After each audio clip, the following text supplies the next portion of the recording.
నన్ను వదిలే. మా నుంచి తప్పించుకోవటం అంత సులభం కాదు. నేను పరిగెత్తి అలసిపోయాను. ఏం కావాలి? నీ ప్రాణం అక్కర్లేదు, నీ ఆస్తి అవసరం లేదు. ఏదో అవసరానికి 2000 అప్పటిలా చంపేపోతున్నాడు జీవాజీ. ఆయన అప్పు తీసుకున్నాడు తప్పించుకుని తిరగాలి కానీ ఆపేసి మీకు అక్కడ పెట్టండి. కొత్త అప్పు ఇవ్వకూడదని. ఇదిగో వెంకీ, కావాలంటే నీకు ఇచ్చిన పాత బాకీ మర్చిపోతాను, నన్ను వదిలే. మీరు మమ్మల్ని వదలనా? మేము మిమ్మల్ని వదలలేమండి. మీ దగ్గర అప్పు తీసుకున్న నిజం మమ్మల్ని నీలా వెంటాడు. అందుకు నన్ను ఎంత ఆడుతున్నారా? నన్ను అంతగా అయిపోలేదు. ఉండి లేదంటే మొత్తం లేకుండా పోతారు. ఇప్పుడు మీకు ఇస్తే జరిగేది అదే. ఇస్తే ఇవ్వండి, లేకపోతే మానేయండి, అంతేగాని శుక్రవారం పూట అశుభ మాటలు మాత్రం ఆడకండి. శుక్రవారం లేదు, శనివారం లేదు, అసలు వడ్డీ వ్యాపారమే చేయడం లేదా? జీవాజీ డిస్కషన్స్ అనవసరం. ఇప్పటికి 18,000 ఇచ్చారు, ఇంకో 2,000 ఇస్తే 20,000 రౌండ్ ఫిగర్ అవుతుంది. 2 రోజులు తిరిగి ఇచ్చేస్తాం. వీళ్ళకి ఇప్పుడు దాకా ఇచ్చింది 14,000 కదా, 18,000 అంటాడేమిటి పెచ్చనాయాలు? పడ్డాడు కక్కుర్తాడు. సంగతి వరకు తెలిసి అసలేనయ్యా, ఇదే నేను మీకు ఇచ్చే ఆఖరి అప్పు. మీరు ఇచ్చిన ప్రతిసారి ఇలాగే అంటారు. ఉత్తినే వచ్చిందని తగలేయకుండా ఊరికే వచ్చింది ఏంటి? అబ్బాయి ఏం లేదండి. జాగ్రత్తగా ఉపయోగించి పైకి రావాలయ్యా. సరే, ఈ 2,000తో 20,000 సంపాదిస్తారు. అదే కూర్చొని ఆలోచిస్తాం. ఆ జీవగాడు ఎప్పటికైనా జీవితంలో పైకి రావాలంటాడు. రోజు ఇంత పైకి వస్తాం తెల్లడికి. రే, మనం దొరికిన వాళ్ళ దగ్గర అప్పు చేసి తాగెత్తనం. ఇలా ఎన్నాళ్ళు పిచ్చే వాళ్ళు ఉన్నన్నాళ్ళు తెలిసిన వాళ్ళందరూ అయిపోయారు, ఇంకెవరు మిగిలారా? అందుకే నేను ఎప్పుడూ అంటూ ఉంటాను, సర్కిల్ బెంచ్ మని ఒక రెండో పెంచుకుందామన్నా ఎవడు కోఆపరేట్ చేయట్లేదా? మనం చూస్తేనే జంప్ అక్కడ. అరే వడ్డీ ఎంతైనా పర్వాలేదు, అప్పు ఏంట్రా అంటే ఒకరి ముందు రాడే. ముందుకు వస్తే వాళ్ళు వెనక్కి వెళ్తారని భయం. భయం భయం భయం, ఎక్కడ చూసినా భయం. ఎన్నాళ్ళు భయం?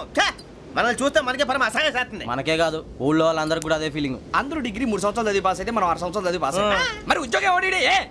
ఉద్యోగాలు ఇవ్వక, అప్పులు ఇవ్వక, తాగేది ఎలాగా, బతికేది ఎలాగా? అరే మనం మాత్రం మనుషులం కాదా? మనకి కోరికలు ఉండవా? ఇప్పుడు మనం ఆలోచించాల్సింది అది కాదు, రేపటికి ఎవరిని చంపాలి. కాలనీలో ఎవరు సార్?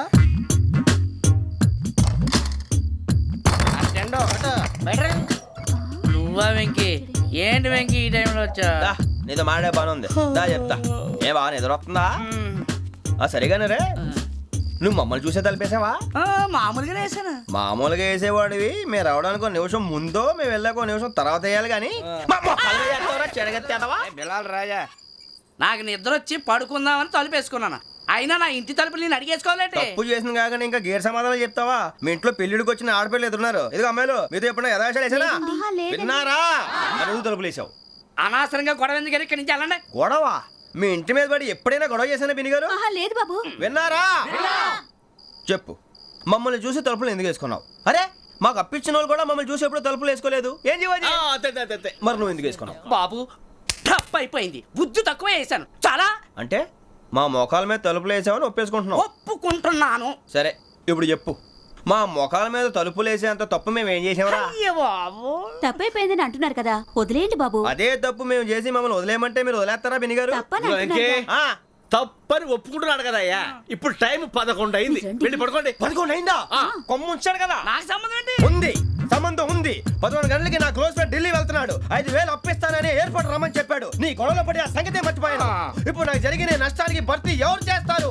మీరా మీరా మీరా? ఎవడు పడితే ఎందుకు చేస్తాడా భర్తీ? భలే వాడి నువ్వు. తప్పు ఎవడు చేసినా వాడు చేస్తాడు. దానికి కారణం ఈ 10 మనిషే కదా.